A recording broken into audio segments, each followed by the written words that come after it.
आप मानो ना मानो, ईश्वर तो हैं। आकाश में सूरज है, आप मानो ना मानो, क्या फर्क पड़ता है। एक यहूदी रबाई, यहूदी पुजारी ने किसी को पूछा, कहा देखो उस सूरज की ओर देखो। तो उसने प्रयास किया, सर उधर कर लिया कि क्यों नहीं देख रहे हो, तो इट्स टू स्ट्रॉन्ग। तो उस रबाई ने कहा, पुजारी ने कहा, अगर सूरज इतना पावरफुल है तो वो ईश्वर जिसने उस सूरज की सृष्टि की वो कितना पावरफुल होगा।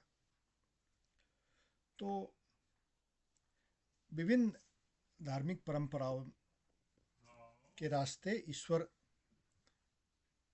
के बारे में ज्ञान होती है। तो ईश्वर एक बीइंग जो सर्वशक्तिमान है, सर्वज्ञानी है, सर्वव्यापी हैं, ओमनीसाइंट, ओमनीपोटेंट, ओमनीप्रेजेंट, सब कुछ जानते हैं, सब जगह हैं, कुछ भी कर सकते हैं। तो कैसे जाने कि वो बात सही है। तो एक रास्ता है प्रोफेसी, भविष्यवाणी। अगर 5,000 साल पहले किसी धर्म ग्रंथ में लिख दिया गया है, या 2,000 साल पहले, या 3,000 साल पहले, या 10,000 साल पहले भविष्यवाणी है कि ऐसे होगा, और वो भविष्यवाणी किए जाने के 5,000 साल बाद या जब कभी वो भविष्यवाणी जब पूरी होती है, तो उससे क्या प्रमाणित होता है कि किसी ने तो वो अनाउंस किया कि ऐसे होगा, किसी के पास तो वो ज्ञान है कि ऐसे होगा, और जब वो पूरा किया तो उससे प्रमाणित होता है कि इतना ताकत है कि जैसा होगा कहा वैसा ही करके दिखा दिया। ओमनीसाइंट, ओमनीपोटेंट। तो वो लॉजिक की बात हुई, वो लॉजिक की बात हुई, लेकिन लॉजिक फेल हो जाती है। कहाँ फेल हो जाती है? जो व्यक्ति शैतान की गिरफ्त में है, कली पुरुष की गिरफ्त में है, वहाँ उसके सामने ये लॉजिक काम नहीं करती।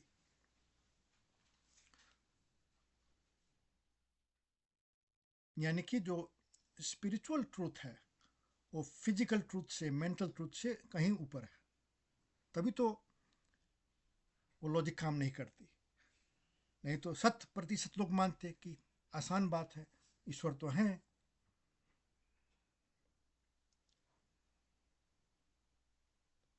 तो ये जैसे कि जो हम लोग देखते हैं अपनी आँख से, हमें मालूम है कि जो देखते हैं वो फुल स्पेक्ट्रम नहीं है। जितना देखते हैं उससे कहीं ज़्यादा है। हम जितना सुनते हैं वो पूरे स्पेक्ट्रम का एक छोटा सा हिस्सा है। यानी कि जितना सुनते हैं उससे कहीं ज़्यादा है। कहा जाता है कुत्ते ज़्यादा सुनते हैं, उनका स्पेक्ट्रम वाइडर है, रिसेप्शन का वाइडर है। तो बहुत चीज़ों में लागू, जैसे कि ब्रह्मांड है, तो जितना ब्रह्मांड हम ऑब्जर्व कर सकते हैं, ब्रह्मांड उससे कहीं कई गुना बड़ा है। क्यों बड़ा है? तो speed of space time expansion जो है वो स्पीड ऑफ लाइट से 8 गुना ज़्यादा है। स्पीड ऑफ लाइट से 8 गुना ज़्यादा है। यानी कि जो यूनिवर्स हम ऑब्जर्व कर सकते हैं वो एक संतरे के साइज का है, और जो नहीं ऑब्जर्व कर सकते हैं लेकिन है, वो प्लैनेट प्लूटो के साइज का है। उसी तरह जो फिजिकल रियलिटी है, जो मेंटल लॉजिक है, वो एक छोटा सा हिस्सा हुआ, और स्पिरिचुअल रियलिटी बहुत बड़ा है। और सारी की सारी कलयुग उस बात का प्रमाण देती है कि अगर शैतान कली पुरुष को थोड़ा जगह दे दो, देखो उधम मचा देता है, क्या सब हो जाता है, अनर्थ हो जाता है। ग्रेट सफरिंग, बहुत पेन, बहुत एक एक पूरा के पूरे स्पेक्ट्रम देखने को मिलता है। तो लोग सही भी कर सकते हैं, गलत भी कर सकते हैं, फ्री विल कहते हैं। लेकिन कलयुग में उस शैतान के खुलेआम घूमने से वो बहुतों से गलती करवा लेता है, और उससे काफ़ी समस्याएं आ जाती हैं।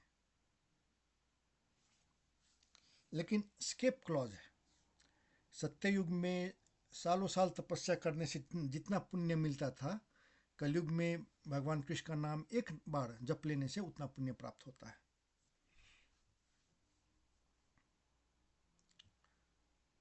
तो हम मेंटल लॉजिक की बात पर ज़्यादा भरोसे ना करें। जो स्पिरिचुअल रियलिटी है, वही लॉजिक, जो व्यक्ति ईश्वर की आराधना करता है वो लॉजिक वो समझ जाता है। लेकिन वही लॉजिक जो व्यक्ति शैतान की गिरफ्त में है, उसके दिमाग में घुसता ही नहीं, क्योंकि ये लॉजिक की बात है ही नहीं, ये मेंटल लॉजिक की बात है ही नहीं, एक स्पिरिचुअल रियलिटी की बात है। जब तक वो ना समझे कि मैं शैतान की गिरफ्त में हूँ, मुझे मुक्त होना है, मुझे ईश्वर की ओर जाना है, मुझे ईश्वर प्राप्ति करनी है, मुझे ईश्वर भक्ति करनी है, ईश्वर की आराधना करनी है, प्रार्थना करनी है, और उसमें समुदाय का अहम महत्व होता है। ये अकेले करने वाली बात नहीं, समुदाय का अहम महत्व होता है।